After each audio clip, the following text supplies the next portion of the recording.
어제 회의하고 있는데 갑자기 우리 직원이 와가지고 원장 청문회 간사실대 우리한테 이야기도 안 했는데. 이야기 안 했어요. 그 서로 하려고 그래서 보안 유지했던 모양입니다.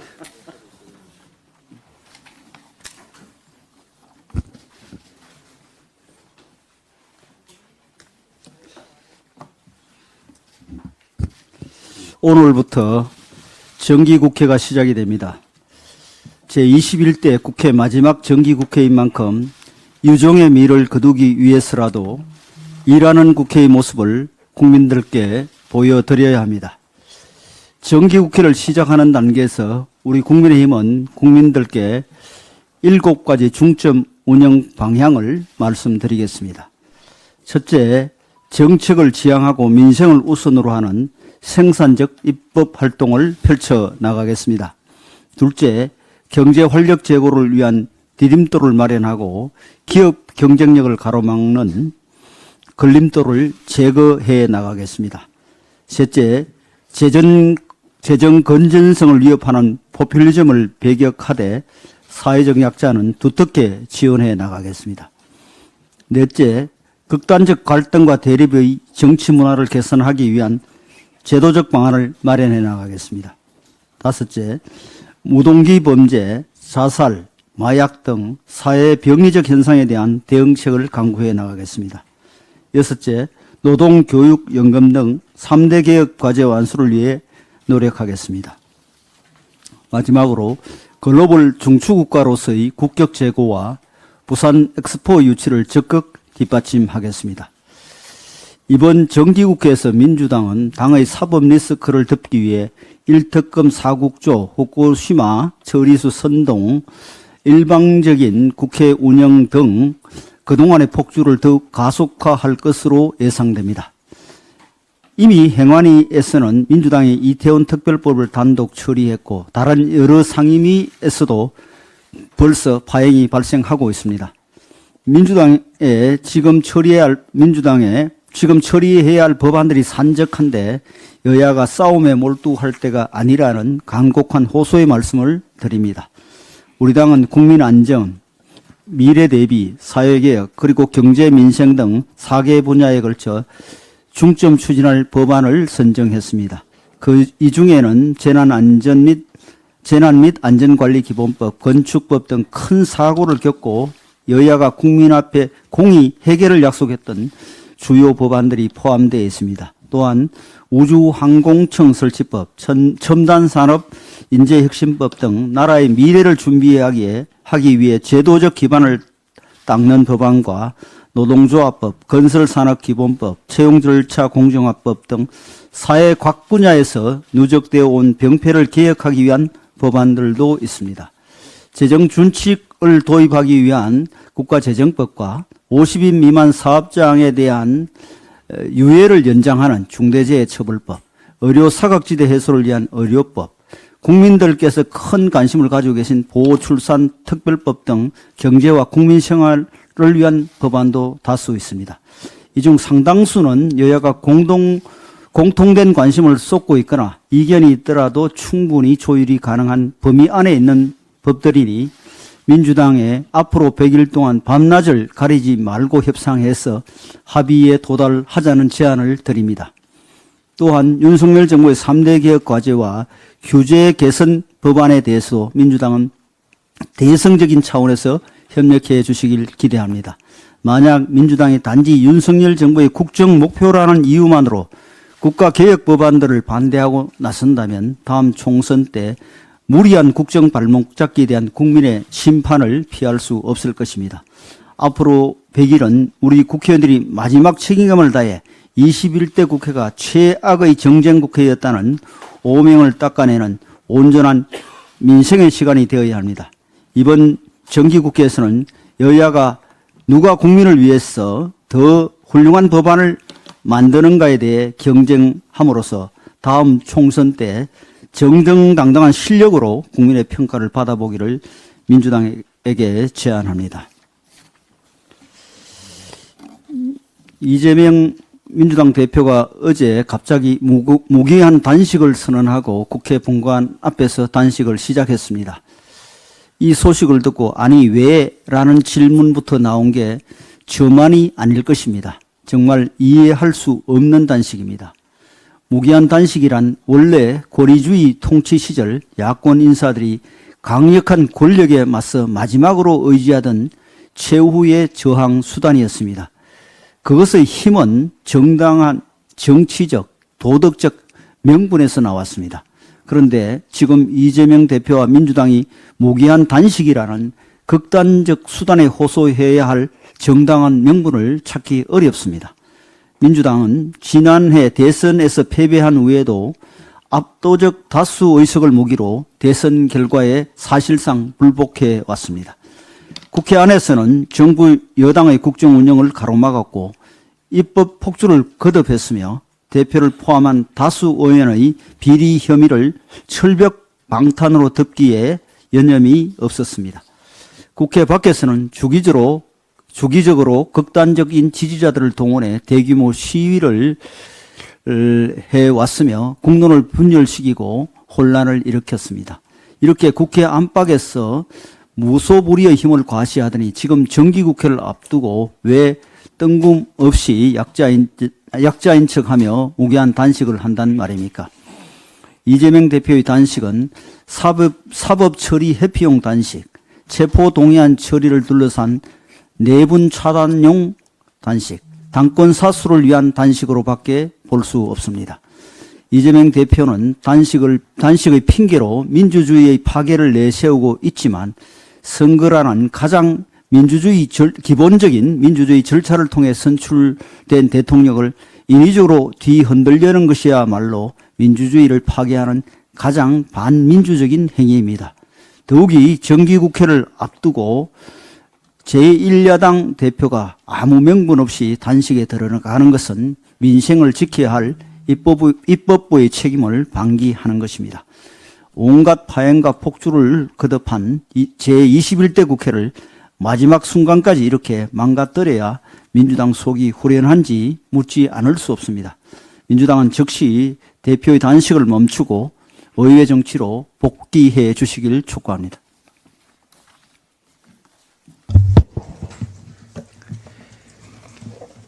(21대) 국회 마지막 정기국회가 오늘부터 열립니다. 윤석열 정부 집권 2년 차를 맞아 그리고 또 내년 총선을 앞두고 있는 만큼 국민께 오직 성과로서 집권 여당의 실력을 보여드리기 위해 최선을 다하겠습니다. 우리 경제가 어렵습니다. 통계청이 어제 발표한 경제지표는 결코 쉽지 않는 현실을 보여주고 있습니다. 지난 7월 우리 경제를 떠받치는 3대 축인 산업 생산, 소비, 투자가 일제히 줄어드는 트리플 마이너스를 기록했습니다. 특히 제조업 수출이 전월 대비 14.5% 줄어들었습니다. 1987년 8월 15% 하락한 이후로 36년 만의 최대폭 감소입니다. 세수 펑크도 극복해야 할 과제입니다. 경기 부진, 수출 악화의 결과입니다. 이제 두 눈 부릅뜨고 허리띠 졸라매고 잘 견뎌내야 합니다. 내년 예산안을 올해보다 2.8% 늘려 국민 부담을 조금이나마 덜어드리는 것은 바로 이런 이유였습니다.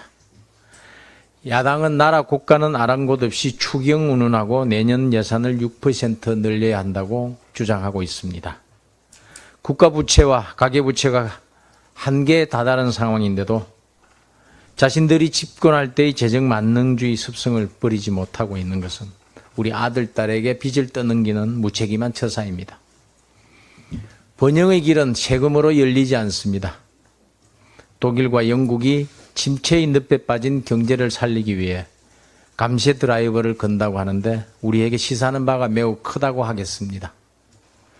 세금 주도 성장으로는 경제를 살리지 못한다는 것은 이미 전 정부 5년 동안 경험했던 바입니다. 정기국회가 시작하는 오늘 우리가 해야 할 일은 경제 활력을 불어넣고 민생의 고통을 들어드리는 것이지 국민 혈세 뿌리기가 아닐 것입니다. 국민의힘은 경제를 살리고 민생을 꼼꼼히 챙기는 일에 매진하겠습니다. 포퓰리즘과 가짜뉴스, 거짓 선동은 철저히 배격하고 재정 누수를 막고 국가재정 정상화에 힘쓰겠습니다. 사회적 약자, 안전, 일자리, 미래를 위한 4대 지킴이 예산은 더욱 꼼꼼히 챙겨나가겠습니다. 이를 통해서 대한민국의 변화와 미래 번영을 이끌고 국민 행복을 앞당겨 나가겠습니다. 경제도 2배, 민생도 2배, 국민 행복도 2배와 관련된 법안을 처리하는 데 집중하겠습니다.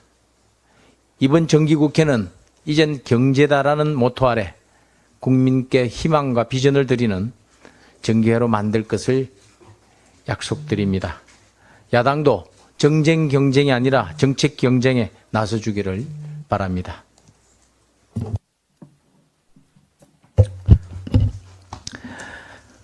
불체포 특권 포기한다 했더니 정말 포기하는 줄을 알더라. 아마 이게 이재명 대표의 속마음일 것 같습니다. 이재명 대표는 국민들을 또 속이겠습니다. 어제 이재명 대표가 뜬금없이 무기한 단식을 선포했습니다. 국회의 압도적 다수 의석을 가지고 있는 야당의 대표가 민생 현안이 산적한 정기국회를 단 하루 앞두고 단식을 결정한 것은 누가 봐도 자신의 범죄 혐의에 대한 법치국가의 수사 절차를 방해하는 방탄 단식에 불과해 보입니다. 다수의 힘으로 패스트트랙, 날치기 표결 등 민주주의 제도를 스스로 파괴해온 민주당이 약자 코스프레를 다시 시작하는데 분노하지 않을 수가 없습니다. 민주주의 파괴를 막아내는 마지막 수단은 방탄 단식이 아니라 이재명 대표의 사퇴일 것입니다. 이재명 대표는 곡기를 끊을 것이 아니라 정치를 그만둬야 할 사람입니다. 더욱 염치 없는 것은 단식을 한다 하고는 단식 농성이 아니고 단식하며 투쟁한다는 기조로 공식 당무와 정무 일정을 다 진행한다며 수시로 자리를 비우며 국민을 우롱하고 있다는 것입니다.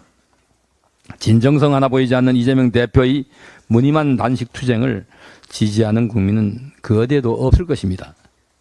이재명 대표는 2016년 성남시장 재직 당시 자신의 SNS에 단식은 약자들의 최후 저항 수단이자 마음대로 안 된다고 해서 하는 집권여당 대표의 단식은 저항이 아닌 땡깡이자 협박이라는 글을 올렸습니다.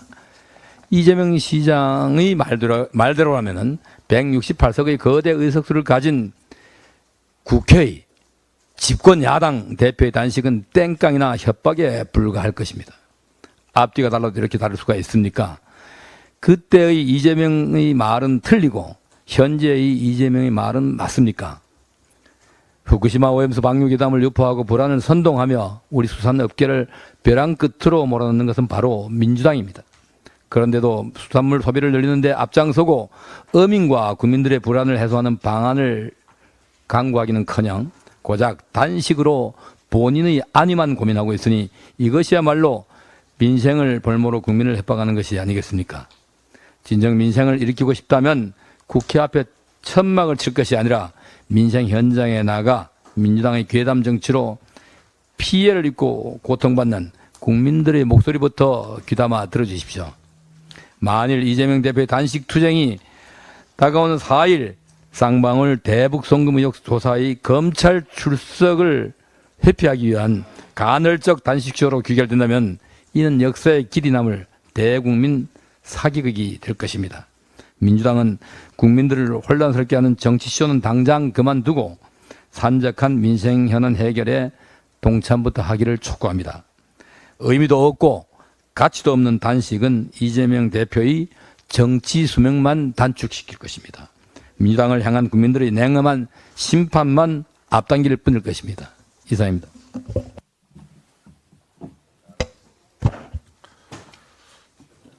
더불어민주당이 정부 폭주를 막겠다며 전의를 다지고 있다고 합니다. 대통령 제의 요구권 행사로 폐기된 법안을 재추진하고 상임위에서 법안을 강행 처리하는 민주당이 정부 폭주를 운운하는 것은 어불성설입니다.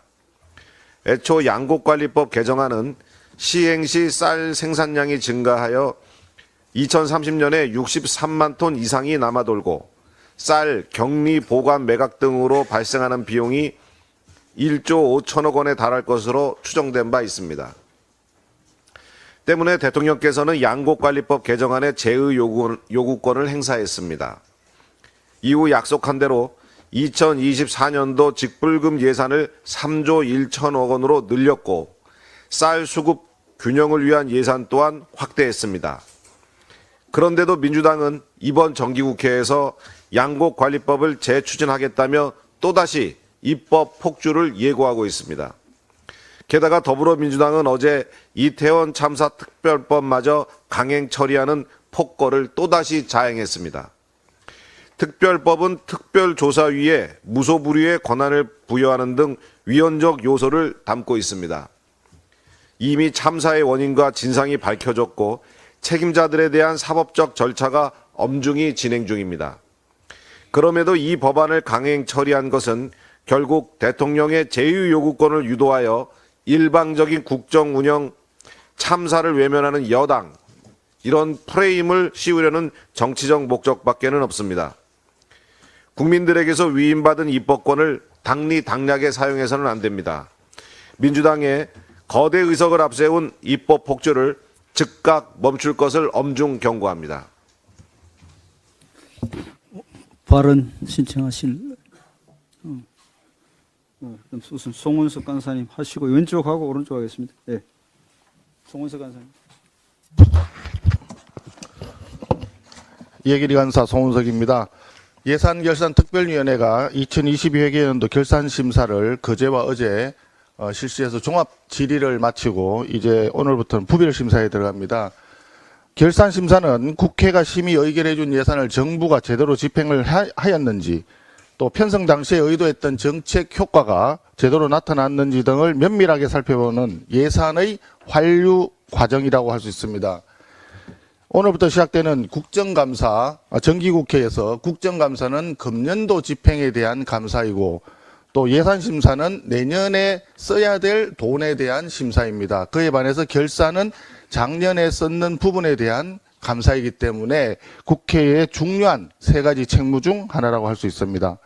특히 2022년도 예산은 문재인 정부에서 편성해서 일부를 집행을 했고 또 윤석열 정부로 바뀌고 난 이후에 최종 마무리 집행을 하였으며 대선 전후에 각각 추경이 1회씩 있었습니다. 그렇기 때문에 이런 특별한 상황은 불필요한 정쟁을 배제하고 오직 국가와 국민만을 위한 생산적인 결산 심사 논의를 할 수 있는 최적의 기회였다고 보입니다.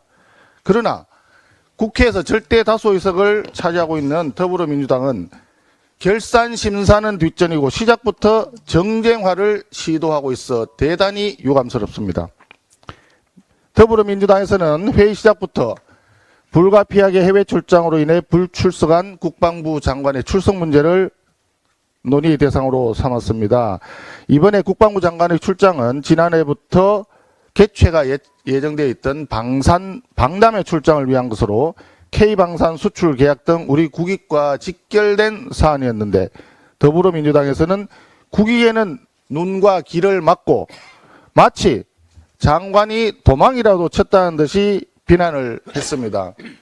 정말 진정한 도망자는 방탄단식으로 검찰 수사와 구속을 회피하기 위해서 도망치고 싶은 이재명 당대표라고 할 것입니다. 또 지난해 국정감사에서 지적된 바도 있는 육군사관학교 홍범도 장군 흉상 이전 문제를 전략적으로 정쟁화하면서 정상적인 결산심사를 방해했습니다. 무엇보다도 박정훈 전 해병대 수사단장의 항명을 이용해서 고 최수건 상병 사망사건 수사에 대해서 음모론을 지속적으로 제기하고 있습니다. 더불어민주당 위원들은 경찰이 군의 1차 조사 결과에 기속되지 않고 수사팀 자체 판단에 따라 수사하기 때문에 애초에 군이 경찰 수사에 대해 영향을 줄 수 없다는 점을 너무 잘 알면서도 이렇게 중요한 팩트에는 귀 막고 눈 막고 자신들이 주장하고자 하는 내용만 앵무새처럼 반복하였습니다. 그뿐이 아닙니다. 더불어민주당은 그 위원들이 6.25 전쟁에서 수많은 우리 국민과 국군의 생명을 앗아간 중공군의 군가를 작곡했던 북한 출신 중국 공산당 귀하인 정률성의 기념관 건립을 두둔하고 나섰습니다. 광주광역시에서는 기념관 건립비 48억 원이 자신들의 예산이라고 주장하고 있습니다. 자신들의 예산이라고 하는 그 돈도 지방교부세를 비롯해 가지고 국민들이 낸 혈세입니다. 우리 국민과 군인들의 생명을 앗아갈 때 불렀던 응원가를 만든 공산당원의 기념관을 대한민국 국민의 혈세로 짓는 것은 절대 있을 수 없다는 점에 대해서 우리 모든 국민은 동의할 것입니다. 그럼에도 불구하고 더불어민주당 위원들이 억지 방어를 계속한 것에 대해 강력한 유감을 표명합니다. 이제 부별심사와 소위심사를 남겨두고 있고 의결까지 가야 할 길이 멉니다. 국회에 엄중한 책무를 다할 수 있도록 정쟁으로 흐를 수 있는 소모성 논쟁, 이런 주장들을 멈추고 내실 있는 결산 심사가 될 수 있도록 더불어민주당에 강력 촉구합니다. 김관선, 다음 박성중 관선. 네, 보건복지위원회 강기훈 간사입니다.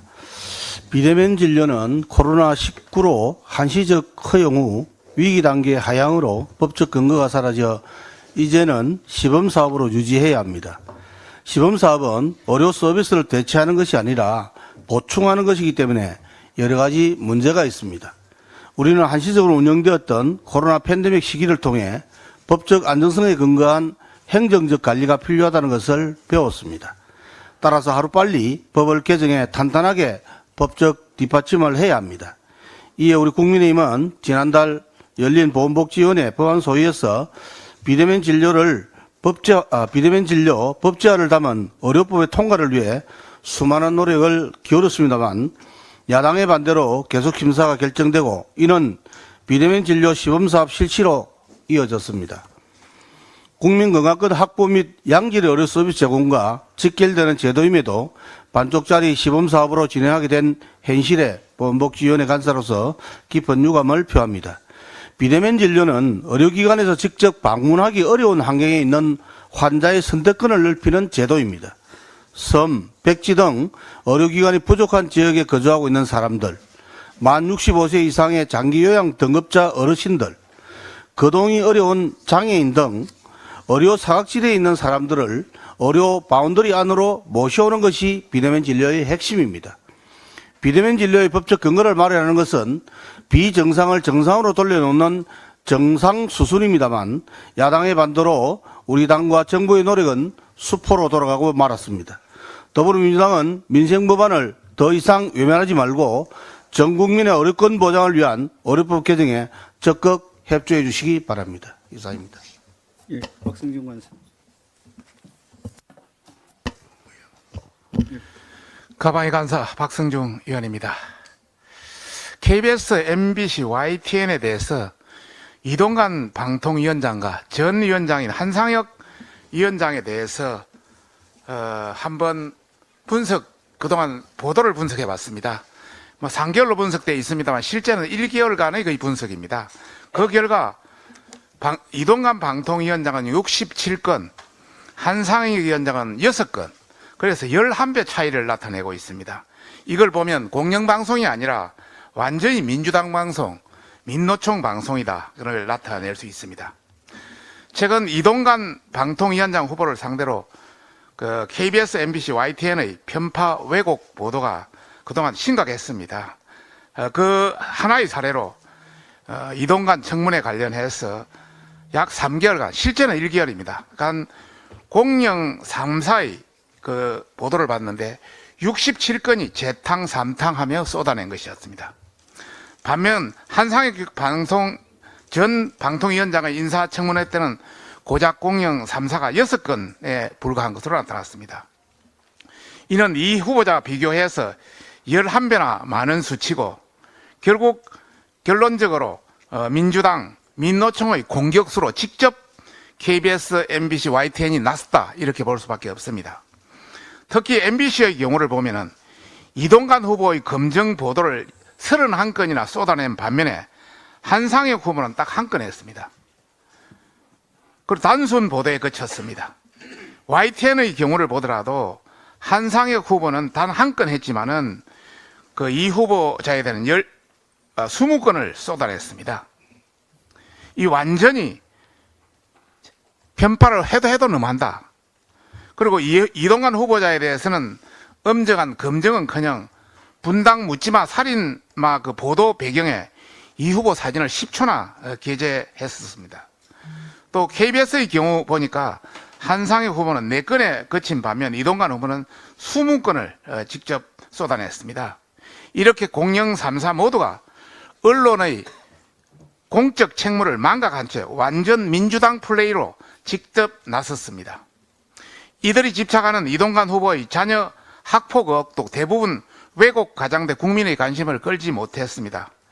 KBS는 당시 제도상 학폭위 자체가 존재하지 않았던 점을 묵살해서 학폭을 저질렀으나 학폭위가 열리지 않았다 이렇게 왜곡 보도를 했고요. MBC는 학폭 관련 보도에서 화해를 했다는 당사자의 입장문을 숨긴 채 정교도 출신의 발언만 일방적으로 보도를 했습니다.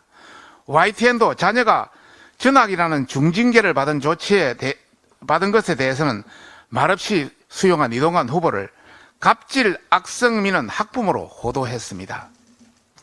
그런데 이처럼 이동관 후보에 가혹했던 KBS, MBC, YTN은 한상혁 후보의 전 위원장에게는 한없이 너그럽습니다.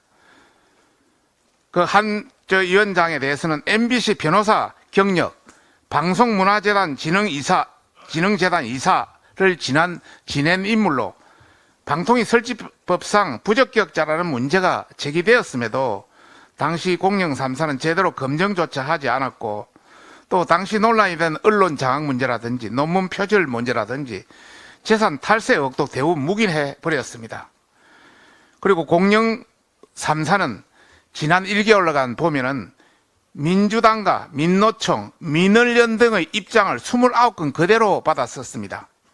그런데 한상혁 후보에 대해서는 그 당시 각계각층의 지명 반대 성명은 전부 무시해버리고 당시 자유한국당 의원들의 입장만 단 한 건, 그렇게 21건 대 한 건의 보도로 극명하게 대비되고 있습니다. 끝으로 YTN, KBS, MBC, YTN은 민주당과 결탁해서 이동관 이 후보자의 지금 당시 후보자입니다. 당시 후보자에게 집단 린치를 가한 것이다. 이런 일은 다시는 발생해서는 안 된다. 이번 사안에 대해서는 정말 모든 책임을 져야 할 것을 경고하는 바입니다. 참고로 말씀드리면 저희들이 분석 자료가 옆에 있습니다만은 이런 전체 분석 자료도 다 자녀 학폭 관련, 배우자 인사청탁 관련, 재산 탈세 의혹 관련, 언론 장악 관련, 임명 반대 관련 이렇게 많지만은 한상혁 관련 건은 딱 이거에 불과합니다. 그리고 언론 시민단체 주장도 이렇게 다 썼습니다. 해도 너무한다. 이것이 공영방송인지 진짜 자성하고 반성해야 된다는 말씀을 드리고 싶습니다. 수고했습니다. 다음, 예, 기재위 간사. 예, 기재위 간사 유성글 의원입니다. 조금 전에 그 박대출 정책의장께서 경제 관련된 산업활동 관련된 말씀을 하셨습니다만 추가적으로 좀 말씀을 드리겠습니다. 한국 경제의 활력을 가늠하는 산업활동 동향 지표인 7월 국내 생산이 마이너스 0.7%, 소비가 마이너스 3.2%, 그리고 투자가 마이너스 8.9%로 일제히 하락하면서 말하여 트리플 감소를 기록을 했습니다. 중국 경제가 예상했던 것보다도 살아나지 못하고 특히 중국의 부동산 침체 쇼크가 대중 의존도가 높은 우리 경제에 큰 어려움을 가하고 있습니다. 또한 제조업 수출 출하가 14.5%나 급감을 하면서 35년 11개월 만에 가장 큰 감소폭을 기록을 했습니다. 반면에 재고율은 123.9%로 11.6%포인트나 급등을 했습니다. 이러한 상황이 지속이 된다면 수출도 어렵고 또 수출이 어렵다 보니까 산더미처럼 재고가 쌓여서 업계에서는 감당하지 못할 어려움에 처할 가능성이 많습니다. 또한 설상가상으로 현대자동차 노조가 지난달 28일 파업 찬반 투표에서 89% 찬성으로 지금 거의 파업 그 가능성을 확보를 했습니다. 이렇듯이 주력 업종들이 이 파업 위기에 처해 있는 그런 상태입니다. 반도체 불황 속에서 수출 버팀목 역할을 하고 있던 자동차, 조선, 철강 등 주력 업종의 파업이 만약에 현실화된다면은 우리 경제에 큰 파장을 일으킬 수가 있겠습니다. 자금의 이러한 상황을 극복하려면 경제 주체 모두가 경제 살리기에 합심을 해야 됩니다.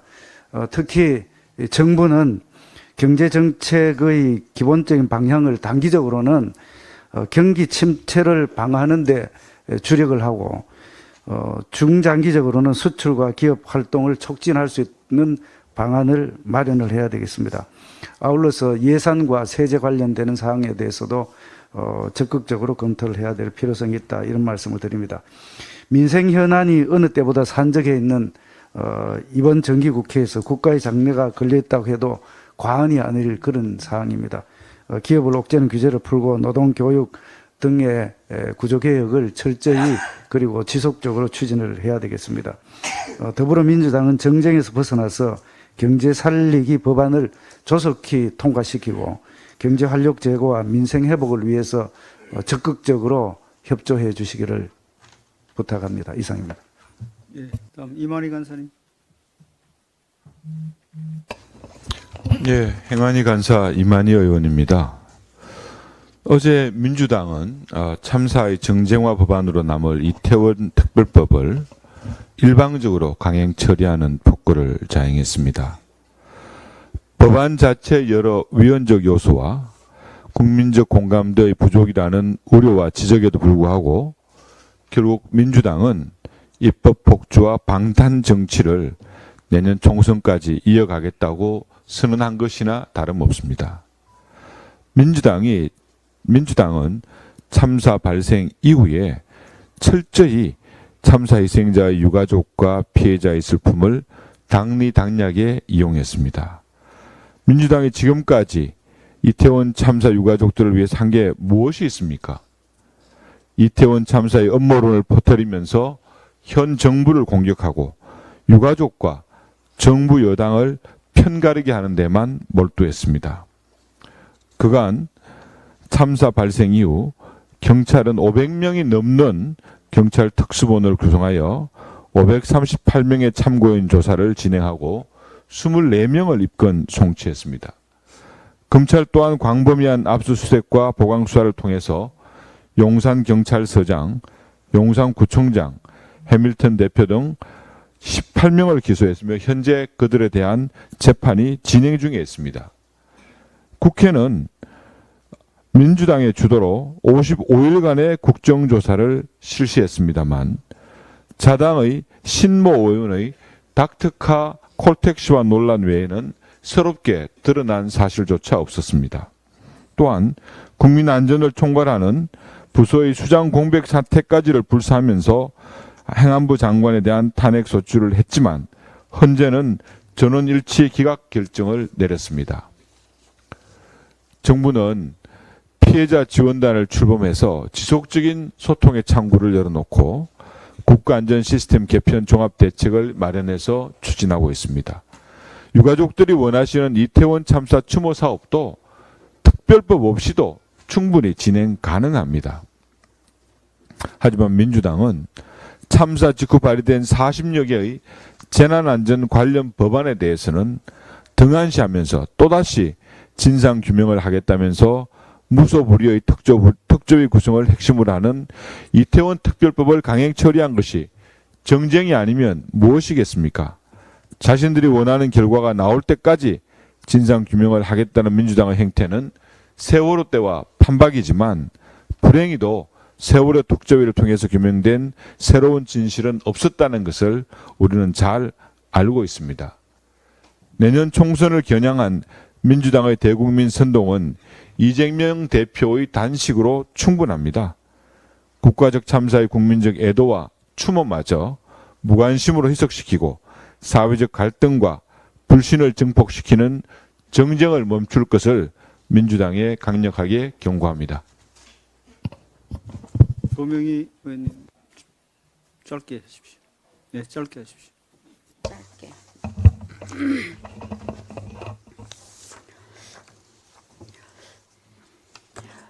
원내부대표 조명희 의원입니다. 근래 향정신성 의약품 마취 유도제 프로포폴의 오남용 사건이 잇따르고 있습니다.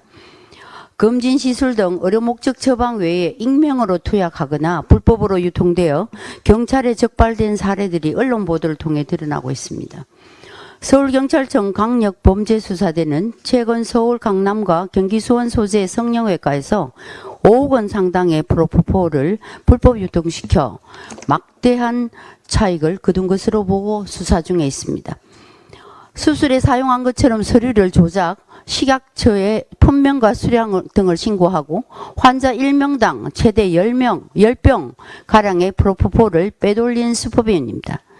이 밖에도 특정 피부과의 이른바 VIP 손님으로 등록되어 본인뿐 아니라 타인과 함께 차명 투약을 하는 경우 심지어는 의사가 직접 사용하고 남은 폐기용 프로포폴의 잔량을 모아 소위 자가 투약을 하는 사례까지 확인된 사항입니다. 1년에 73차례 투약한 배우 유아인 씨 사례는 물론 약물에 취해 차를 몰다 20대 여성을 뇌사 상태 빠뜨린 이른바 압구정 롤스로이스 사건의 가해자도 프로포폴 등을 여러 차례 투약한 것으로 전해졌습니다. 과거 유명 연예인을 중심으로 엄밀히 투약된 프로폴은 이제 20ml 한 병당 수십만 원만 내면 온라인상에서 단 몇 시간 만에 구할 수 있는 흔한 마약이 되어버렸습니다. 지난 7월 치약처가 공개한 2022년 의료용 마약류 취급 현황 통계에 따르면 작년 의료용 마약류를 처방받은 총 1946만 명 가운데 57%인 1122만 명이 프로포폴 등의 마취제를 처방받았습니다. 소비량이 많은 만큼 오남용 가능성도 더욱 커질 수 있다는 우려가 제기되는 지금 식약처를 비롯한 보건당국은 경각심을 갖고 불법 사용을 방지할 체계적 관리 방안을 마련해야 합니다. 현재 식약처는 보관장소 CCTV 설치 강화, 폐기약품 수집 용기 고도화 등 권고 수준의 안을 내놓고 있는데 신고 검증 및 감독 기능을 근본적으로 강화하는 것이 급선무입니다. 전수조사에서 나설 각오로 정확한 용처와 유통 경로를 파악해서 마약류 의약품의 사회적 범람을 조지하기를 강력히 촉구하는 바입니다. 이상입니다. 수고했습니다. 비공개로 했습니다.